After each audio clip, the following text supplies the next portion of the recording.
Bismillahirrahmanirrahim. Assalamualaikum 7th class. I hope you all are fine. Dear students, previous class में हम लोगों ने ज़मीन की जो दरारें हैं उनकी फ़ॉल्ट्स के बारे में काफ़ी अच्छे से डिस्कस किया था और हमने ये देखा था कि किस तरह ज़मीन की जो प्लेटें हैं उनकी हरकत की वजह से ज़मीन के ऊपर फ़ॉल्ट्स बनती हैं और हमने उनकी 3 अलग अलग इक़साम पढ़ी कि उन फ़ॉल्ट्स की वजह से किस तरह ज़मीन पर ज़लज़ले आते हैं। तो स्टूडेंट्स, आज का जो हमारा टॉपिक है वो इन्हीं ज़लज़लों के बारे में है कि ज़लज़ला क्या होता है और किस तरह से आता है, इसके क्या रीज़न्स हैं और ज़लज़ले के बाद जो असरात होते हैं लोगों के ऊपर, ज़मीन के ऊपर, वो भी आज के लेसन में हम देखेंगे। तो स्टार्ट करते हैं आज का अपना लेसन। सबसे पहले आप लोग अपनी बुक्स ओपन कर लें और हमारा टॉपिक है ज़लज़ला। ज़लज़लों के बारे में जानने से पहले हम पाकिस्तान के अंदर जो फ़ॉल्ट लाइन है उसके बारे में बात करेंगे, क्योंकि आप सबको पता है ज़लज़ला आने की जो वजह है, मेन रीज़न जो है वो फ़ॉल्ट्स का होना है। तो हम ये देखेंगे कि पाकिस्तान के अंदर कौन सी फ़ॉल्ट लाइन है जिसकी वजह से ज़लज़ला आता है। तो स्टूडेंट्स, पाकिस्तान में 2 अहम प्लेटें हैं जो आपस में मिलती हैं और ये पाकिस्तान के बिल्कुल दरमियान से गुज़रती हैं और यूरेशियन प्लेट जो है उसको इंडियन प्लेट से अलग करती हैं। यानी कि ये 2 प्लेटें हैं जो पाकिस्तान के अंदर से गुज़र रही हैं और ये जो इलाका है इसीलिए ज़लज़लों का अहम मरकज़ है।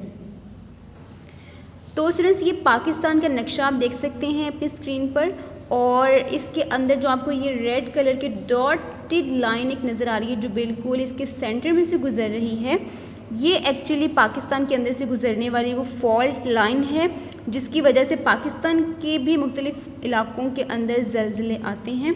और अगर आपको याद हो तो 8 अक्टूबर को एक ज़लज़ला आया था पाकिस्तान के अंदर जिसमें बहुत ज़्यादा तबाही हुई थी और हमारा जो कश्मीर का नॉर्दर्न साइड का इलाका था और इसके अलावा बाकी भी इलाकों तक उसकी शिद्दत को महसूस किया गया था। तो ये भी इसी वजह से आया था, इन्हीं फ़ॉल्ट लाइन की वजह से वो 8 अक्टूबर 2005 का जो ज़लज़ला है वो आया था पाकिस्तान में।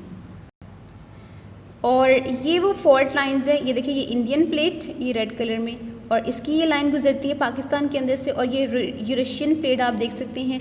ये दोनों प्लेटों की जो लाइंस है वो यहाँ ज्वाइन करती हैं, मिलती हैं और ये जो रीजन है ये पाकिस्तान का इलाका है, इसीलिए इन्हीं फ़ॉल्ट लाइन की वजह से जो है पाकिस्तान के अंदर ज़लज़ले आते हैं। और ये पाकिस्तान का नक्शा है जिसमें ये दिखाया गया है कि पाकिस्तान के कौन से जो इलाके हैं वो ज़्यादा ज़लज़लों का मरकज़ हैं और कौन से इलाकों में कम ज़लज़ले आते हैं। तो जहाँ जहाँ आपको रेड कलर के स्पॉट्स नज़र आ रहे हैं वो ये शो कर रहे हैं कि ये इलाके जो हैं ये ज़लज़लों का अहम मरकज़ है। जैसे कि आप देख सकते हैं बलूचिस्तान के अंदर ये जो कोयटा का इलाका है ये ज़लज़लों का एक अहम मरकज़ है। इसी तरह मुज़फ़्फ़राबाद के अंदर आप देखें ये वो इलाके हैं जहाँ पर पाकिस्तान में सबसे ज़्यादा ज़लज़ले आते हैं। बाकी जो ग्रीन और ब्लू कलर का जो पोर्शन है वो ये शो कर रहा है कि यहाँ पर ज़रा माइनर ज़लज़ले आते हैं, कम ज़लज़ले आते हैं। अब हम बात करते हैं कि ज़लज़ला होता क्या है। तो सबसे पहले यहाँ पर ज़लज़ला की तारीफ़ है, इसको अंडरलाइन कर लें। सतह ज़मीन के लरज़ने या हरकत करने को ज़लज़ला कहा जाता है। यानी कि अगर ज़मीन में कोई हरकत पैदा होती है तो उसे हम ज़लज़ला कहते हैं। ज़लज़ला के दौरान ज़मीन के मुख्तलिफ़ हिस्सों में इस तरह की थरथराहट और वाइब्रेशन होती है जिसकी वजह से आपको ज़लज़ला जो है वो महसूस होता है। और ये कैसे होता है कि असल में ज़लज़ला जो है वो ज़मीन के अंदर ही अंदरूनी हिस्सों की तरफ ही कहीं पैदा होता है और ज़मीन के उन अंदरूनी हिस्सों की हरकत की वजह से ही फिर वो जो इर्ताश और वो थरथराहट जो पैदा होती है वो बाद में फिर सतह ज़मीन पर आपको महसूस होना शुरू हो जाती है। वो लहरें पैदा होती हैं जो सतह ज़मीन तक आती हैं और फिर जो है ज़मीन के ऊपर की जितनी चीज़ें होती हैं उनमें वाइब्रेशन होना शुरू हो जाती हैं। और यहाँ पर एक डायग्राम के थ्रू मैं आपको बताती हूँ कि ज़लज़ला किस तरह से आता है। एक्चुअली ये सतह ज़मीन है, आपकी सरफेस है जहाँ पर आप लोग हैं और ये अंदरूनी हिस्सा है उसका जहाँ पर जो है वो ज़लज़ले का मरकज़ है जिसे हम फोकस कहते हैं, ये मरकज़ है। और ये जो रेड कलर की लाइन जा रही है इसे ये फ़ॉल्ट लाइन है। जैसे कि आपको पता है जहाँ फॉल्ट लाइन होगी वही ज़लज़लों का मरकज़ है। तो ये फॉल्ट लाइन यहाँ से गुजर रही है और इस फॉल्ट लाइन के ऊपर ये फोकस पॉइंट है, मरकज़ है, यहाँ ज़लज़ला एक्चुअली पैदा होगा और फिर इसके हिलने की वजह से, इसकी हरकत से वो जो लहरें पैदा होंगी वो फिर जाएंगी ऊपर सतह ज़मीन तक, और वो जो ऊपर वाला पॉइंट है उसे हम कहते हैं एपी सेंटर। ठीक है, सतह ज़मीन पर जो पॉइंट है जहाँ ज़लज़ला स्टार्ट हो रहा है वो एपी सेंटर है, और जो अंदरूनी हिस्सा है जहाँ से ज़लज़ला शुरू होता है, मरकज़ है, वो हमारा मरकज़ पॉइंट या फोकस पॉइंट है। तो इस तरह जो है वो ज़लज़ला शुरू होता है, और इस तरह फिर जो ज़लज़ला ये शुरू हुआ, जब इसकी लहरें बढ़ी, वो यहाँ तक पहुँची और सतह ज़मीन के ऊपर की जो दुनिया है उसके अंदर फिर वाइब्रेशन पैदा होना शुरू हो जाती है, इर्ताश या थरथराहट जो है वो पैदा होती है। स्टूडेंट्स, ज़लज़लों का जो मरकज़ होता है ना, यहाँ पर ज़्यादा ज़लज़ला होता है, शिद्दत यहाँ करीब में ज़्यादा होगी, और जैसे जैसे लहरें दूर होती जाती हैं ज़लज़लों की जो शिद्दत होती है उसमें भी कमी हो जाती है, और जितना कोई इलाका ज़लज़लों के मरकज़ से दूर होगा वहाँ तक पहुँचते पहुँचते उसकी शिद्दत काफ़ी कम हो जाती है।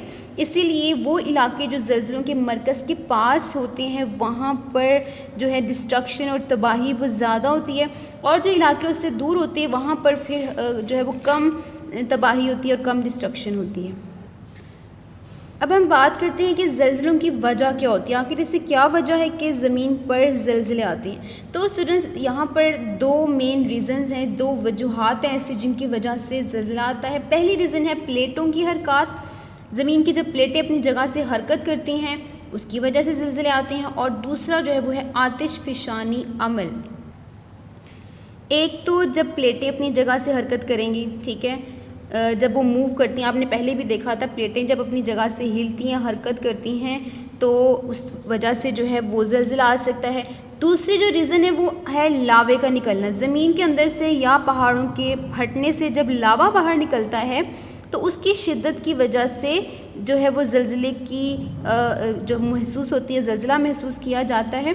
तो ये दो अहम रीज़न है जिनकी वजह से ज़मीन के ऊपर ज़लज़ला आता है, और ये बिफ़ोर अर्थक्वेक और आफ्टर अर्थक्वेक पिक्चर्स हैं कि ज़लज़ले से पहले कोई बिल्डिंग कैसी और उसके बाद जो है उसकी क्या सिचुएशन और किस तरह की हालत हो जाती है। तो ज़लज़ले की शिद्दत का अंदाज़ा जो है आप इस तरह से लगा सकते हैं। अब हम बात करते हैं ज़लज़लों के असरात के। इन ज़लज़लों के आने की वजह से इंसानी ज़िंदगी के ऊपर और ज़मीन के ऊपर किस तरह का असर होता है, किस तरह के इफ़ेक्ट्स होते हैं। तो आइए देखते हैं। ज़लज़ला आने की वजह से जो इमारतें होती हैं बड़ी बड़ी वो तबाह हो जाती हैं, बिल्डिंग्स जो हैं उनकी डिस्ट्रक्शन हो जाती है। इसी तरह से घर वगैरह जो होते हैं वो टूट जाते हैं, और फसलें जो होती हैं वो तबाह हो जाती हैं ज़लज़लों की वजह से। और जो इलेक्ट्रिक पोल्स होते हैं, बिजली के खंभे, गैस पाइपलाइन, जिस तरह की भी चीज़ें होती हैं ज़मीन के अंदर से गुजर रही हैं, ऊपर हैं, वो सब जो है तबाह हो जाती हैं। और बाज़ औक़ात ऐसा होता है कि इन बिजली के खंभों में आग भी लग जाती है तारों के टकराने की वजह से, और उससे भी ज़्यादा तबाही होती है। इसके अलावा ज़लज़ले के दौरान जब इतनी ज़्यादा तबाही हो चुकी होती है तो इमदादी कार्रवाइयाँ करते हुए, उनकी मदद करते हुए भी बहुत ज़्यादा मुश्किलात का सामना करना पड़ता है। स्टूडेंट्स, ज़लज़लों की वजह से जो रोड्स होती हैं, जो सड़कें बनाई गई होती हैं वो, और जो पुल होते हैं वो भी तबाह हो जाते हैं इनकी वजह से।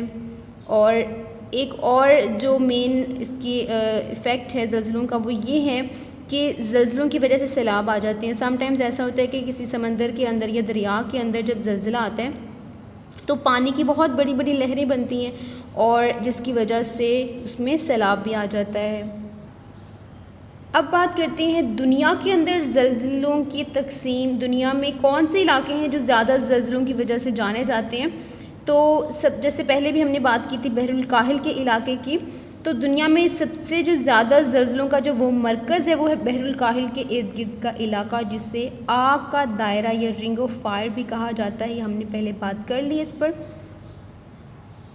ये वो बहरुल काहिल के इर्द गिर्द का इलाका है, ठीक है। यहाँ पर जितनी भी कंट्रीज़ इसकी बाउंड्री पर मौजूद हैं, ठीक है, इसमें अलास्का है, जापान आ जाता है, फ़िलिपाइन, न्यू गिनी, वो सारे इलाके इसमें आ जाते हैं। ये इसमें भी आप देख सकते हैं, ये देखें, ये जो पूरा इलाका यहाँ पर आपको रेड कलर के स्पॉट्स नज़र आ रहे हैं, ये सारा इलाका जो है ये रिंग ऑफ फायर है और ये ज़लज़लों का सबसे अहम मरकज़ है। और जो दूसरा अहम इलाका है ज़लज़लों का जो मरकज़ है वो ट्रांस यूरेशियन फॉल्ट लाइन है। वो शुरू यहाँ से होती है, ये देखें ऑस्ट्रेलिया के जो ऊपर ये इंडोनेशिया का इलाका है, ये जो आप लाइन देख सकते हैं, ये यहाँ से गुज़रती है खलीज फ़ारस, ये खलीज फ़ारस से यहाँ से होती हुई ये इस तरह से साइड से गुजरेगी और ये पाकिस्तान के अंदर से भी गुज़रती है और इसके बाद ये आगे तुर्की तक चली जाती है। तो ये फ़ॉल्ट लाइन जो है ये भी ज़लज़लों का दूसरा बड़ा मरकज़ है। और जो पाकिस्तान के शुमाल में और वस्ती मगरबी हिस्से में जितने भी ज़लज़ले आते हैं वो इन्हीं वजह से, इसी दूसरे जो मरकज़ है ना ट्रांस यूरेशियन दरार, इसी वजह से आते हैं। तो और अब हम यहाँ पर एक इंफॉर्मेशन है, मालूमात, इसको हम देख लेते हैं सुनामी के बारे में कि सुनामी क्या होता है। ठीक है डियर स्टूडेंट्स, सुनामी जो है ये जापानी ज़ुबान का लफ्ज़ है और इसका मतलब है बड़ी साहिली समंदरी लहरें। सुनामी जो है ये बड़ी लहरें होती हैं समंदर की और ये कब पैदा होती हैं, जब समंदर के अंदर ज़लज़ला आता है, यानी कि जो फॉल्ट लाइन होती है वो किसी समंदर के अंदर से गुजर रही होती है और ज़लज़लों का मरकज़ वो समंदर का अंदरूनी हिस्सा होता है। तो वहाँ ज़लज़ला आने की वजह से समंदर के अंदर बड़ी बड़ी लहरें पैदा होती हैं और इसी वजह से वो फिर सुनामी आ जाता है, सैलाब आ जाता है और पूरे इलाके को वो तबाह करके रख देता है। और उस वजह से काफ़ी ज़्यादा तबाही होती है क्योंकि ज़लज़ला और सैलाब जो होते हैं वो दोनों साथ साथ होती हैं। तो इस तरह की जब सिचुएशन होती है उसे सुनामी कहा जाता है। तो अब आप अपनी मश्क निकाल लें। यहाँ पर एक मुख्तसर सवाल हम लोग करेंगे आज और एक तफसीली सवाल। ठीक है, मुख्तसर सवाल देखते हैं पहले। तो सबसे जो फर्स्ट वाला शॉर्ट क्वेश्चन है, ज़लज़लों की दो वजूहात बयान करें, ये आज हमने करना है। और इसका जो आंसर है वो आज हमने पढ़ा है वजूहात में दो रीज़न जो हमने पढ़ी हैं, सिर्फ आपने उनके नेम राइट करने हैं। तो आंसर आप इस तरह लिखेंगे, ज़लज़ला आने की दो अहम वजूहात दर्ज झेल हैं। ये लिखकर सिर्फ आपने ये टू नेम जिस पर मैंने टिक किया हुआ है, नंबर 1 प्लेटों की हरकत और नंबर 2 आतिश फ़िशानी अमल, ये दो बस नेम्स आपने लिखना है, इसकी तफसील में नहीं जाना, सिर्फ नाम लिखने हैं ये दोनों। तो ये है इसका जवाब। और अब आ जाए तफसीली सवाल की तरफ। तो आज हम तफसीली सवाल नंबर 3 करेंगे और तफसीली सवाल नंबर 3 है, ज़लज़लों के असरात की वजाहत करें। तो अभी जो हमने असरात पढ़े हैं पॉइंट्स में वो आपने मुकम्मल याद करना है और इसका जवाब शुरू होता है ज़लज़लों के असरात। यहाँ से हेडिंग देनी आपने ज़लज़लों के असरात। ठीक है, ये मेन हेडिंग है और उसके बाद ये जो पॉइंट्स हैं ये आपने ऐसे ही पॉइंट्स में लिखने हैं। ये फर्स्ट पॉइंट ज़लज़लों से इमारतें तबाह हो जाती हैं, second point, third, fourth point, उसके बाद फिर आपका नेक्स्ट पेज पे बाकी 3 पॉइंट्स भी हैं। इमदादी कार्रवाइयों में दुश्वारी पेश आती है, ज़लज़लों से सैलाब आने का ख़तरा है और सड़कें और पुल वगैरह तबाह होने से ज़राए आमदरफ्त की सहूलतें मुतासिर होती हैं। तो ये भी यहाँ तक आपने मुकम्मल करना है और ये तफसीली सवाल है इसको सिर्फ याद करना है और जो मुख्तसर सवाल दिया है वो आपने लिखना भी है नीट नोटबुक पर और उससे याद भी करना है। And this is your diary. और आज की आपकी डायरी ये है कि आपने जो आज मुख्तसर सवाल नंबर 1 किया है वो लिखना भी है और उसे याद भी करना है और जो आपका तफसीली सवाल नंबर 3 है वो आपने सिर्फ याद करना है, उसे नीट नोटबुक पे होमवर्क नहीं करना। ठीक है, तो आई होप आपको आज के लेसन की समझ आ गई है और आप इसे इंशाल्लाह होमवर्क करेंगे और लर्न भी करेंगे।